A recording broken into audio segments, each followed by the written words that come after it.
Hi friends, welcome back to my channel. Interesting వీడియోల కోసం నా ఛానల్ను సబ్స్క్రైబ్ చేసుకోండి. అక్రమ సంబంధాలు, అనుమానాలు, క్షణికావేశాలు చివరికి ఎంతటి విషాదాన్ని మిగులుస్తాయో చెప్పే మరో ఘోరమైన సంఘటన ఇది. 14 ఏళ్ల క్రితం ప్రేమ వివాహం, 2 పిల్లలు, భర్త అన్నీ ఉన్నా ఆ వివాహత వేసిన తప్పటడుగులు ఆమె ప్రాణాలే బలికొన్నాయి. హైదరాబాద్లోని బోరబండ పోలీస్ స్టేషన్ పరిధిలో జరిగిన ఈ దారుణ వెనుక అసలు కథ ఇప్పుడు సంచలనం సృష్టిస్తుంది. సికింద్రాబాద్ కార్ఖానాకు చెందిన 30 ఏళ్ల కనీజ్ ఫాతిమా ఊరహ బేజా జీవితం ఇది. బేగంపేటలోని ఊరోసి పబ్లో ఈవెంట్స్లో ఉద్యోగం చేసే ఫాతిమాకు 14 ఏళ్ల క్రితమే కారు డ్రైవర్ నవాబ్ మసూద్తో పెళ్ళైంది. వీరికి 2 మగపిల్లలు కూడా ఉన్నారు. అయితే 4 ఏళ్ల క్రితం బోరబండ అల్లాపూర్కు చెందిన ఎండి జహీరుద్దీన్తో ఆమెకు పరిచయం ఏర్పడింది. జహీరుద్దీన్ కూడా అప్పటికే పెళ్ళై పిల్లలు ఉన్నారు. అయినా వీరిద్దరి మధ్య వివాహేతర సంబంధం మొదలైంది. ఇది ఎంతలా మారిందంటే ప్రతిరోజు సాయంత్రం ఫాతిమాను పబ్ దగ్గర డ్రాప్ చేయడం, రాత్రి డ్యూటీ అయ్యాక ఇంటి వద్ద దింపడం జహీరుద్దీన్ దినచర్యగా మారింది.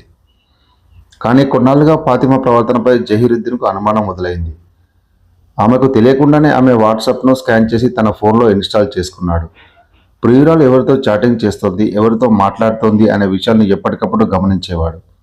సరిగ్గా ఇక్కడే కథ మలుపు తిరిగింది. ఆదివారం తనకు వేరే పని ఉందని జహీరుద్దీన్కు చెప్పిన ఫాతిమా బోయినపల్లిలోని మరో కొత్త ప్రియుడి ఇంటికి వెళ్ళింది.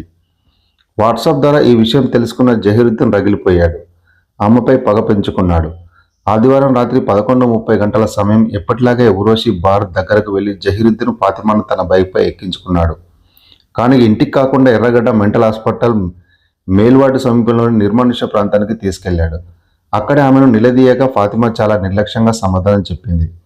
దాంతో ఆవేశం కట్టలు తెంచుకున్న జహీరుద్దీన్ తన వెంట తెచ్చుకున్న కత్తితో ఆమెపై దాడి చేశాడు.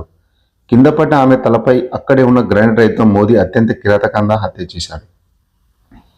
హత్య చేసిన అనంతరం జహీరుద్దీన్ నేరుగా తన ఇంటికి వెళ్లి జరిగిన విషయం చెప్పి ఆ తర్వాత బోరబండ పోలీస్ స్టేషన్లో లొంగిపోయారు. పోలీసులు క్లూస్ టీంతో ఘటనా స్థలానికి చేరుకుని ఆధారాలు సేకరించారు. ఫాతిమా మృతదేహాన్ని పోస్టుమార్టం కోసం గాంధీ ఆసుపత్రికి తరలించారు. భర్త, 2 పిల్లలు ఉన్న చాటుమాటు సరసల మోజులో పడి ఒక నిండు ప్రాణం గాలిలో కలిసిపోగా మరో కుటుంబం రోడ్డున పడింది.